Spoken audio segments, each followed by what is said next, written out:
Hello and welcome back to ExpoHub channel.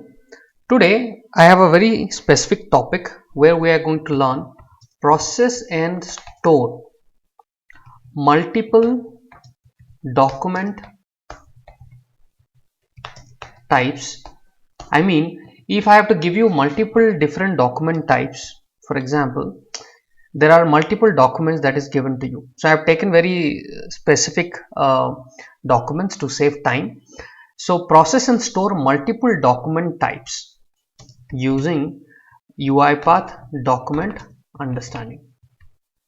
So how it can be done? So processing we have seen several times, but storing into several Excel files of multiple document types using Uipath document understanding. Let's see how to do that. So imagine these are the documents given to you and I want you to store these outputs something like this. For example, for the invoice you are storing in this invoice, right? So this is the, let me keep it side by side so it will be easy to view and understand.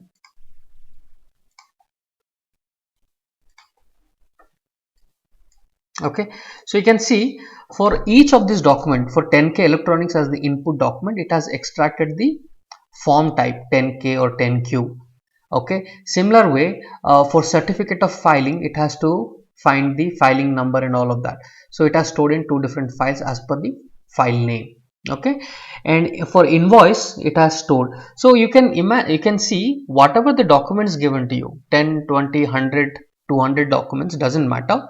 But what it's supposed to do in the output folder, it's supposed to create the file name in the similar way, whatever the document name is.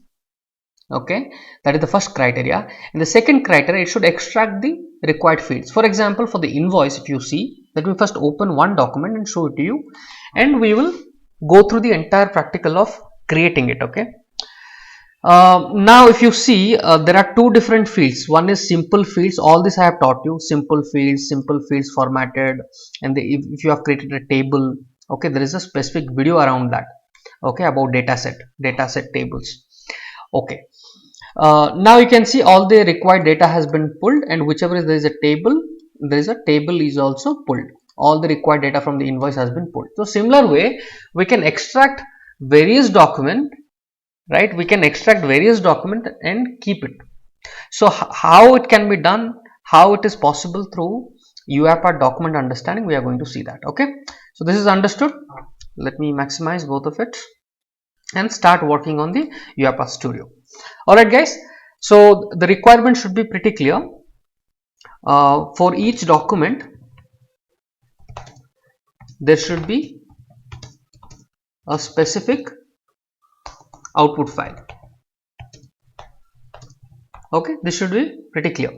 Alright, now first thing, you till now, if you are watching this video now, I am pretty sure till now you must have already gone through the document understanding playlist and you have already created the processing, right? Because we are at the last stage, we are at the end. So now I am pretty sure you must have created some kind of a document understanding framework which contains load taxonomy, which contains all the various steps that it has got: digitization, classification, right, data extraction, and then validation, present validation station, and then you have the export extraction. Now this is the place where if I wanted to store those outputs into specific Excel files, this is where I have to implement the logic. Okay, so the output of the export extraction results is what is the output? Data set is the output, and you must understand this data set as the output has multiple tables. The first table name we call it as simple fields. Do you remember? I have a very specific video, simple fields. There is a table called simple fields. So when you have extracted the output, just now I showed you, when you extracted the output, you saw the title has been given as simple fields. So this is one kind of a table, and these are the fixed names. All these names are fixed names. There is no change. It will be always be like that. These are the fixed tables. Okay, and the second table is known as simple fields. All this I have covered it. Okay, just to refresh you, the second one is simple fields formatted. Simple fields and formatted. And the third one could be collection of tables. Collection of tables as per you have defined in your taxonomy, any field that you have defined as table, number of tables that you have defined, accordingly it will have 2. So here I have only defined one field which has a table in the invoice, so that's why there are 2 different outputs, item and item. Okay, you can see items and item formatted. Okay, so this is pretty clear. In case it is not clear, you can go to my channel and look for dataset video. Okay, so you should have this concept before you come into this video. Okay, so I hope I have helped you to recall those video if you have already watched it. Otherwise, you can watch it and then watch this video. Okay, so dataset video, you should be very clear.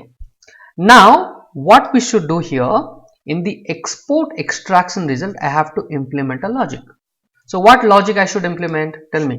How can I implement a logic so that there should be a specific output file for each document type, or sorry, each document. How many number of documents, those many number of output files supposed to be there. Okay, so how can I do this? Why I am doing specific file for each? Because each of these files are different. If you see, each of these files and what are the fields I need from each of these files are different. So the requirement is different. So I need specific files for each of these documents. Okay, so what is the logic? How will you develop the logic is the question. Okay, it's quite simple. All you need to do is use a for each loop. Okay, as we know, this data set has multiple tables, simple fields formatted, and collection of tables. So it is a kind of a array of tables, right? It is kind of an array of tables. So what I'm going to do here, I'm going to say data set dot tables. Okay, I'm going to extract the tables from the data set one by one and feeding it to this item. Okay, now one more thing you should do here, change the type argument to system.data.data table. That's all. Okay, so once this is done, dataset.tables is not member of system data. Let me try again. Data set dot, okay, there is a delay.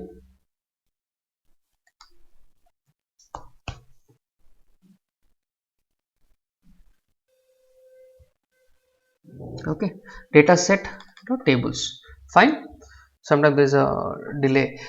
Okay, so once this is done, what I need next, how can I write it? So for this, you know the workbook activities, if a file is not present, so what I'm going to do, this output folder, let me delete it, let me close this file.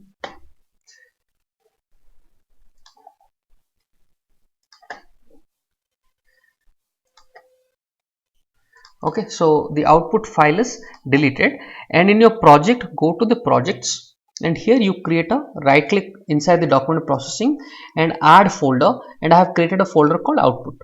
Okay, I have already created a folder called output. You just create a folder, so whatever output is coming is going to get stored inside this output particular folder. Right now this particular folder, if I open, this is empty. Okay, just now I have deleted all the files from that. So during the processing, it should automatically create those files and store it over here. Okay, so for that I am writing a logic for each item dataset.tables, and here what we have done, we have given the type argument as system data.data table. So this is clear. After that, what we are going to do, we are going to use a workbook activity write range. Okay, I'm going to use the workbook activity. Why workbook? If a file is not present inside that location, it is going to create it with that name whatever we have given over here. Okay, that is the benefit of a workbook activity. So I'm using workbook activity. Now there is a trick. There is a trick to write it. Okay, you cannot simply, because it has to dynamically create those files. So there's a trick to write it. I'm going to tell you that trick. So for that, what I'm going to do, first of all, let's go to this folder. Okay, and because this is residing inside our project itself, so I don't need the entire path. it will automatically detect. I am just going to take till here because I am keeping it inside the folder. If you keep it inside your C drive, you take your entire path. So because it is inside the project, I have created a folder called output. So I am simply taking till here. So copy this document processing output. Okay. Now here the workbook path. Let's open it in a bigger window, and here I am going to paste it. Okay. Document. I'm sorry. Document processing output. Now what you do? Put a double quote. Okay. Put a double quote. So after this, inside this folder, with which name you would like to store this? So for this, you are going to write system.io.path.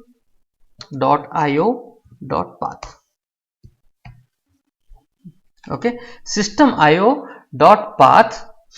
dot get file name without extension.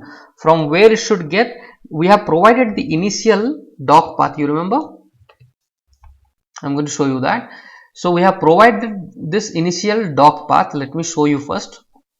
If you go to the main, in the for each loop, right? In the for each loop, you have provided the path. So here in the assign activity, you are saying directory dot get files from this particular unit, from this particular folder. So it is taking each of the file from this particular folder, directory dot get files. Okay. Now each whatever the file name is there is getting stored in a array format, as a string array format in the document path. Now in the for each loop, you are providing this document paths, okay, one by one. Let's say 10k, then 10q. Each document is going .xlx, .pdf, whatever the extension is going, right, and storing in the doc path. Storing in the doc path. So doc path is nothing but is the name of the file, right, with the extension. Okay, with the extension it has the name of the path, and it is going through one by one it is going through that. So it has the entire, so doc path is nothing but it has the entire path of that particular document. Let's say 10k document, so C drive, whatever the location, .10 backward slash, then you have the file name. So it has the entire path of that document. So that's why what I should do here, let's go down, and here in the right range, getting it. So in the right range, all I am doing is I am simply saying document processing output, and here I am simply writing system.io input output dot path get file name without extension from doc path. So this doc path contains the entire path of the file. So from here you get the file name, get file name. This is the method of we are using, right? Get file name from the entire path without extension. So it is going to give the file name. So what would happen at the end? Your output would be document processing slash output 10k document without the extension 10k. Like that it is getting stored. And then what I will do, I'll give a plus sign, and so you are writing your own way of storing the file. So I need an Excel S6, right? Excel S6. Okay, dot Excel S6. So what would happen here? You can see output file name, let's say 10k dot Excel S6. So it is going to create a workbook. Getting it? This should be pretty clear how I have written. Alright. So once you have this, so let me put it in a notepad. Anybody who would like to see this, they can write it. Okay, so once this is done, now next thing, because it is going to run for the first one, for the let's say you are processing the invoice. For the invoice itself, it is going to run 4 times, because the first one is simple fields, the second table is simple fields dot formatted, then I have defined an item, then item formatted. So it is going to loop 4 times. So the sheet cannot be sheet 1, it has to be again dynamic. Getting it? Because there are multiple tables inside one document, so the sheet cannot be hard coded, it has to be dynamic. So for that, what I am going to do, I'll simply say item dot table name. So item is nothing but first table is going, and I'm going to extracting using the method called dot table name. Okay, so that is how it is going to be dynamic, and every time let's say for the invoice it is running, it will run 4 times. The first one will come simple fields, it will be creating a sheet called simple fields and then writing the data. Then second time when the loop runs, then the name would be simple fields formatted, so it is going to give the name to the second sheet, it will create a second sheet. So the benefit of the workbook is that if you do not have something, it is going to create it. So it is going to create it something called simple fields formatted, and then it is going to enter the data into it. So like that it will process. Okay, and the final one I am going to mention item. Clear? So this is how the simple logic is built. Okay, this should be pretty clear. Okay, have a check. So the logic is now built. Now it's time to run it and see if it works properly or not. Okay, let's run it and see if it works properly or not. So first of all, our output folder is blank. I have made it blank. There's nothing inside that. Okay, very good. Now quickly run this.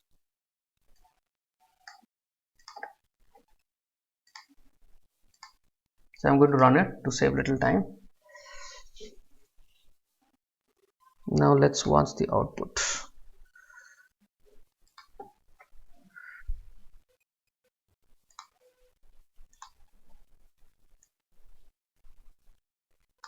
Okay, so it's running.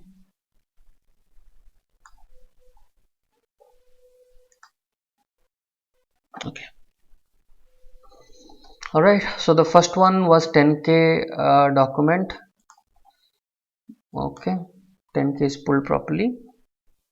Now you see 10K file has been created. If you see the output, okay, you see.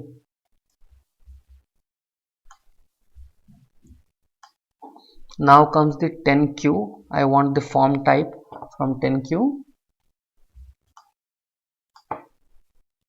Now you can see it should be 10Q. Do you see 10Q is getting created? So dynamically it is giving the file getting created. Alright, what is the third one? Certificate of filing. So it has got the file number, it has got dated, effective, everything is fine. So it has pulled everything properly. See, you can see there's a new file got created. We'll open one of them and see.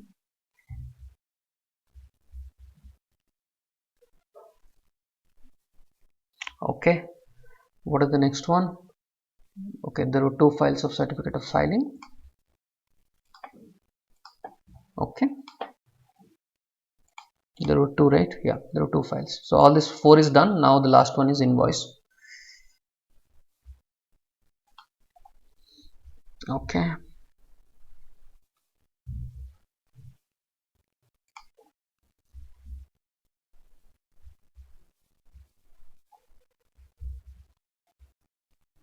okay, the final one, invoice. I did not take all the document types,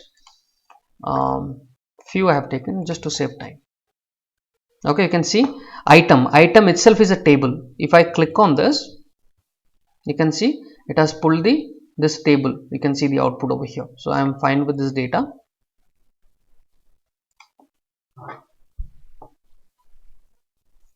Okay, so now invoice is created. Now if I open any of this, for example certificate of filing, you can see there are 2 fields, simple fields formatted because there were no tables.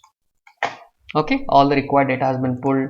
If I open the invoice, there will be 4 different tables, simple fields, and there is a field called table. This is nothing but our that table I have shown you, right? That description table where it contains the items. Okay, and the other one is items formatted. So you can see how nicely we are able to write multiple document. So what was our objective? Process and store multiple document types using Uipath document understanding, that we have achieved. Okay, so thank you so much. Practice it on your own, whatever the format that you have created for document understanding. Try to put couple of files, try to pull few fields from each file and try to apply this logic that I have shown you, and I am pretty sure you should be able to store the data in multiple outputs. Okay, multiple Excel files. So thank you so much for watching this. We are going to come up with more knowledgeable videos which is going to help you in your Uipath journey. Thank you guys. We'll meet again. Bye bye.